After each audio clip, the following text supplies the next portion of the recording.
Assalamualaikum warahmatullahi wabarakatuh.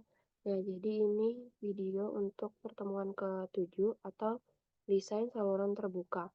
Nah, jadi di sini sebelum kita melakukan desain, kita harus ada dulu beberapa data dari daerah irigasinya. Jadi, untuk pertemuan 7 ini kita membutuhkan data dari saluran irigasinya yang ada di lapangan atau saluran existing. Nah, untuk datanya apa aja? Datanya ada ini, tapi ini semuanya nggak wajib, yang wajib itu ada, mmm, panjang, terus luas nggak, terus habis itu ada lebar dasar saluran, ada, tinggi salurannya. Nah, nanti aku jelasin ulang lagi. Nah, semisalnya di kalian ada yang di sumbernya itu tidak mencantumkan data detail dari ukuran saluran irigasinya, itu boleh coba cari sumber lainnya gitu. Jadi coba cari daerah irigasi lain yang, entah itu skripsi atau jurnal, tidak yang di dalamnya itu ada keterangan dari, detail dari ukuran saluran existing-nya gitu. Jadi kalian untuk pertemuan tujuhnya nanti pakai yang daerah irigasi lain. Tapi kalau misalnya di daerah irigasi kalian yang sebelumnya udah ada data-data saluran existing-nya, nah kalian tinggal ngelanjutin aja perhitungannya gitu. Jadi untuk poin pertama itu ada profil daerah irigasi. Nah ini, bebas kalian mau bikin, profilnya seperti apa, bisa ngambil dari yang sebelumnya untuk formatnya ya. Nah jadi nanti dijelasin aja. Nah kemudian untuk poin keduanya yaitu skema jaringan. Nah, ini gambarannya. Kemudian untuk poin ketiga itu ada kebutuhan air irigasi gitu. Eee, untuk yang pertama dulu, berarti yang menggunakan daerah irigasi sebelumnya. Jadi kan sebelumnya kita ada menggunakan tabel ini ya. Nah, jadi untuk yang poin ketiga ini kalian cukup, rekapan dalam per bulannya untuk masing-masing golongan. Tabelnya seperti ini. Nah, kalau kemarin kan, eee, bisa ya bikin 3 golongan atau 4 golongan, itu tergantung kalian. Kalau semisal kemarin kalian bikin 3 golongan, berarti di sini cuma, diambil dari 3 golongan, gitu. Nah, kemudian dari data, rekapan per bulan ini, kalian bikin ke dalam, rekapan maksimum untuk setiap golongan. Jadi semisalnya untuk golongan satu itu DR maksimum atau pengambilan air di pintu intake-nya itu yang paling besar terjadi pada bulan September. Jadi dibikin di sini. Nah, kemudian untuk, golongan keduanya juga sama, terjadinya tuh pada bulan Februari dan seterusnya. Kemudian untuk menghitung, poin selanjutnya kita membutuhkan namanya itu, eee, untuk debit rencana. Jadi debit rencana itu kita peroleh dari kebutuhan air irigasi dikalikan dengan luasan. Nah, jadi di sini kita menggunakan untuk kebutuhan air irigasinya itu kita menggunakan, DR maksimum yang paling minimum gitu. Jadi dari nilai DR maksimum masing-masing golongan ini, kita pilih yang paling kecil di antara ini. Nah, alasannya kenapa? Alasannya karena kita kan, mau merencanakan. Nah, jadi untuk merencanakan itu kita harus memperhatikan, beberapa faktor gitu, seperti salah satunya efisiensi atau, penghematan anggaran gitu. Jadi kan, untuk perencanaannya kita nggak mungkin pilih yang paling besar, karena kalau kita pilih yang paling besar, otomatis kan, anggarannya juga semakin banyak, sedangkan di kebutuhan lapangnya itu nggak selalu membutuhkan air sebanyak itu, gitu. Makanya kita pilih yang paling minimum dari DR maksimum per bulannya, gitu. Kemudian kalau misalnya udah, berarti output akhirnya adalah ini yang kita pakai. Ini satuannya liter per detik per, eee, hektar, ya.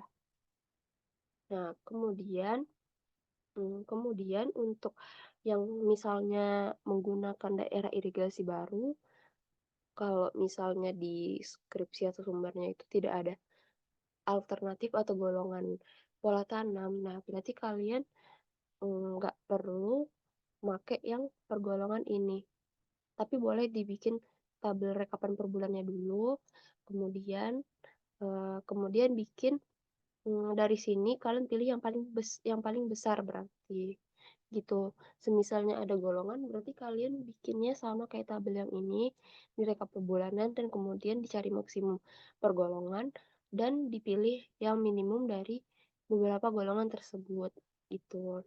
Kurang lebih caranya sama. Nah, kemudian untuk poin keempat itu, saluran primer atau sekunder. Nah, jadi kalian di sini boleh pilih salah satu mau primer atau sekunder.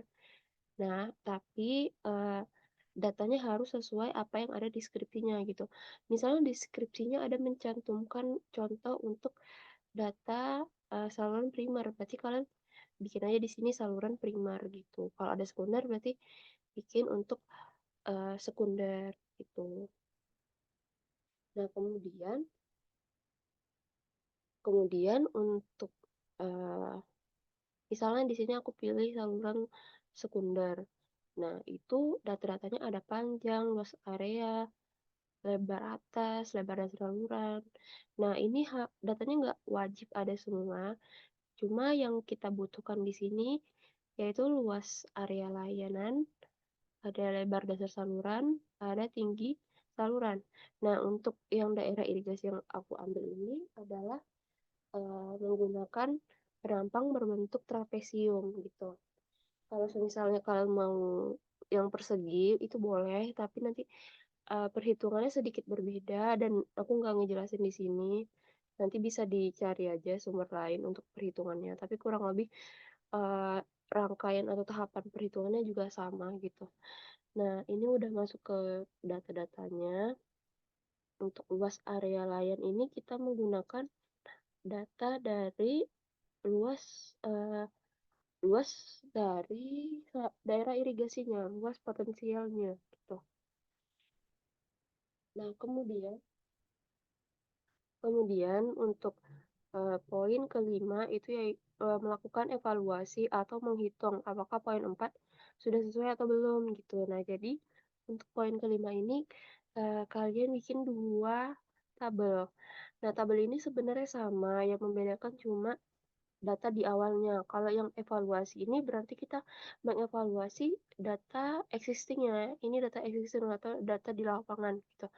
Kita menggunakan, data dari lapangannya nih. Sedangkan kalau yang di perencanaan ini kita menggunakan data yang kita coba sendiri. Nah, di sini kita melakukan, trial and error-nya di sini gitu, di bagian ini. Nah, aku mulai dari evaluasi. Jadi, karena di data awal aku itu untuk, lebar dasarnya atau B itu, yang bagian ini, itu 1,6. Ini gambarnya nggak, sesuai deh kayaknya ya. Nah, pokoknya kalian pilih aja datanya, terus kalau di sini, 1,6, terus dengan tingginya 1,1. Nah, tinggal aku masukin di sini, kemudian kita menghitung rasio perbandingan dari lebar dasar saluran dengan tinggi saluran. Ini tinggal, dibagi aja. Nah, kemudian ada menggunakan koefisien Stickler. Nah, koefisien Stickler ini kita gunakan untuk menghitung kecepatan nantinya. Nah, di sini kita mengacu ke KP03 sama KP04. KP03 itu kalau aku nggak salah itu tentang saluran, ya saluran. Kalau KP4 itu tentang bangunan. Jadi nanti ada beberapa yang diambil dari KP03, ada yang diambil dari KP04. Kalian nanti bisa download aja. Untuk tabel harga-harga K ini atau koefisien Stickler ini kalau aku nggak salah dari KP 04 ya. KP 04 nanti bisa dicek lagi. Nah, di sini daerah irigasinya menggunakan eh, pasangan batu. Nah, jadi koefisiennya aku pakai segini, 60 gitu. Kemudian untuk luas penampangnya sebelumnya kita menghitung dulu debit rencana. Jadi debit rencana itu pengertiannya itu merupakan debit yang ingin kita dapatkan gitu dari kebutuhan air dikali sama luas areal irigasinya, gitu. Nah, ini tadi kita ngambil yang minimumnya, kita kalikan dengan luas areal irigasinya. Nah, karena satuannya tadi masih liter per detik, kita konversi ke meter kubik dengan cara dibagi 1000. Nah, kemudian dapat hasilnya, ternyata, debit yang diinginkan dari penampang berukuran ini yaitu sebesar 2,47 meter kubik per detik. Nah, selanjutnya kita menghitung luas penampang. Nah, di sini untuk rumus-rumusnya ada di KP 03, nanti dicek lagi. Nih, tinggal diikutin aja rumusnya. Eee, dari luas penampang, pokoknya ini udah rumus aja sih, keliling keliling basah juga ada rumusnya, kemudian radius hidrolisnya juga ada, kemudian kecepatan aliran. Nah, kecepatan aliran itu kan rumusnya K dikali, radius per pangkat 2/3 dikali I, at pangkat 1/2 gitu. Jadi nilai I itu kita pakai aja segini ya, karena, sebenarnya I itu kan, kemiringan energi. Nah, jadi kemiringan energi atau kemiringan saluran. Jadi sebenarnya, kalau kalian mau mencari kemiringan, itu bisa caranya, berarti kalian harus cari slope dari, gimana ya, dari titik saluran tersebut yang dari hulunya hingga ke hilirnya. Nanti kalian udah belajar juga kan cara untuk menghitung slope kemiringan dari saluran ya kalau aku nggak salah, apa belum ya? Nah, gitu dan menurut aku itu terlalu, agak ribet sih ya dan datanya juga nggak semuanya ada. Jadi, nggak apa-apa pakai ini aja, slope yang ini aja karena, aku pernah nemuin kalau misalnya ini tuh kayak sebenarnya nggak bisa disebut benar sih ya, cuma kayak karena ini sebatas, apa ya, pengetahuan aja buat kalian menghitungnya. Jadi nggak apa-apa sih pakai gini aja, tapi kalau mau dihitung beneran boleh, tapi aku di sini nggak ngitung beneran. Karena ini juga aku ngambil dari sumber skripsi orang gitu, jadi cuma apa ya, menghitung ulang gitu. Terus yang terakhir itu adalah debit aliran. Jadi debit aliran itu debit, bisa dibilang debit aktualnya gitu. Nah, kemudian ternyata setelah dihitung debit aktualnya, ternyata dia lebih kecil daripada debit rencana. Sedangkan kita membutuhkan lebih sebesar ini untuk lahan pertanian, untuk lahan sawah. Ternyata debitnya hanya 2,21, berarti ada minusnya kan. Nah, sehingga, ini ukuran ini nih belum bisa kita gunakan karena dia belum memenuhi dari debit rencana. Oleh sebab itulah kita lakukan perencanaan. Namun jika di kasus kalian di sini sudah memenuhi, misalnya di sini angkanya 2,48, berarti kan udah melebihi. Ya udah berarti kalian boleh nggak ngelakuin perencanaan ulang, gitu. Tapi kalau semisalnya tidak memenuhi, berarti kalian harus melakukan perencanaan ulang, gitu. Nah, untuk perencanaan ulangnya ini, caranya kita cukup mencari, eee apa ya, dimensi yang terbaik gitu, jadi makanya trial dan error. Nah, kalau aku saranin kalian pilih dulu salah satunya, yang mana yang mau dinaikin, yang mana mau diturunin. Misalnya di sini, untuk lebar dasarnya aku biarin aja ya 1,6. Nah, terus yang aku otak-atik itu bagian tinggi saluran, nah aku kurangin jadi 0,93. Ternyata waktu aku ganti ini semua, didapatkan salurannya itu 2,47, berarti kan secara nggak langsung sudah memenuhi, tapi kan masih pas-pasan ya. Nah, coba aku ganti jadi 0,94. Nah, ini berlebih. Nah, berarti sebenarnya inilah yang bagus gitu.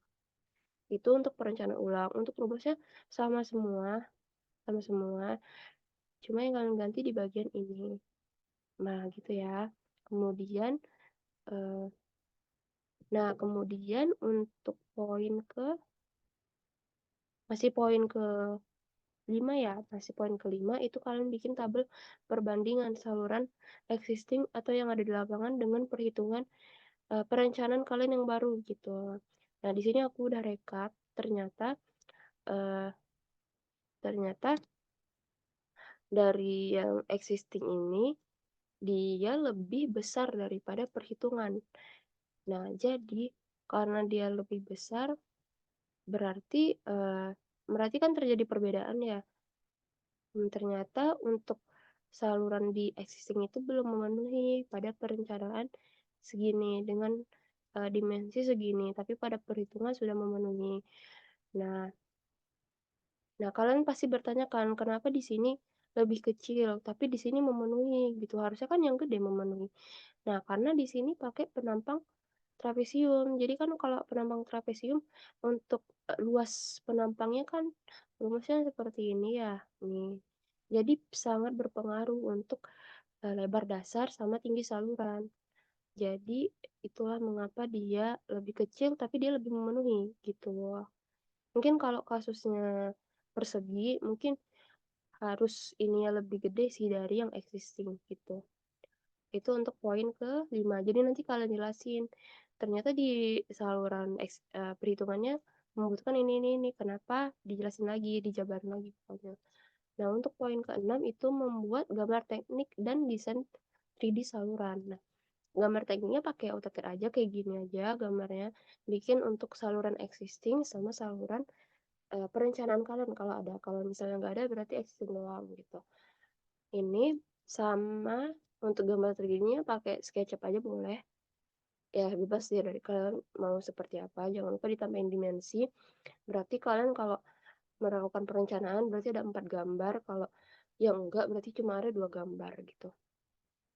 Kemudian untuk gambar existing saluran, nah ini gambar existing saluran itu maksudnya, gambar di lapangannya, jadi bukan gambar teknik ya, gambar kondisi di lapangannya, tapi kalau nggak ada nggak apa-apa, palingan nggak ada sih, kalau nggak ada nanti, ngejelasin aja di lapraknya kalau gambarnya nggak ada di sumbernya, gitu. Udah itu untuk pertemuan ke-7 aku rasa udah cukup, kalau misalnya ada yang kurang jelas atau pengen ditanyain lebih lanjut boleh, WA aja, kalau misalnya aku nggak balas berarti lagi nggak buka HP, chat lagi aja gitu kalau misalnya mendadak ya, kalau misalnya penting lah, ya udah gitu aja ya, makasih. Assalamualaikum warahmatullahi wabarakatuh.